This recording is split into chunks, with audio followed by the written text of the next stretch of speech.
কলা আজি আলোচনা কৰিম অসম জাতীয় বিদ্যালয়ৰ ক্লাছ 5ৰ ইতিহাসৰ 6 মেলি পৰীক্ষা 2025-26ৰ প্ৰশ্নমুখ কেনেকুৱা ধৰণৰ প্ৰশ্ন আহিছিল ইতিহাসত তোমালোকে চাবা।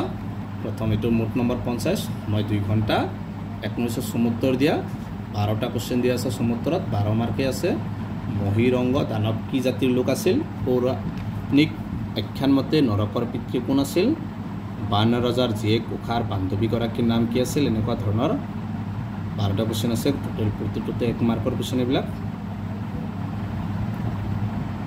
অসমত বাস কৰা টাই জাতিৰ মানুহৰ 4টা ভাগৰ নাম লিখা। ইয়াত আছে 2 মাৰ্ক প্ৰতিটোতে 2 মাৰ্কৰ কোশ্চেন।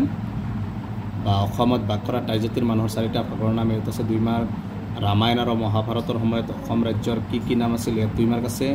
কোনখন গ্ৰন্থৰ মতে কামৰূপ ৰাজ্যৰ কোনজন ৰজাৰ দিনৰ পৰা আমাৰ ৰাজ্যখনৰ নাম কামৰূপ হয়? ইয়াতো 2 মাৰ্ক আছে।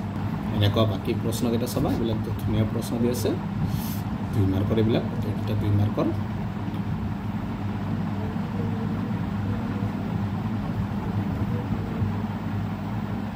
দহ নম্বৰ চমুটুকা লিখা যিকোনো দুটা ইয়াত আছে 6 মাৰ্ক আছে। দুৰ্লভ নাৰায়ণ সিংহৰী ঘৰত উঠা উৎসৱ আহোম ৰজাৰ ঘৰত হিন্দু ধৰ্মৰ প্ৰৱেশ।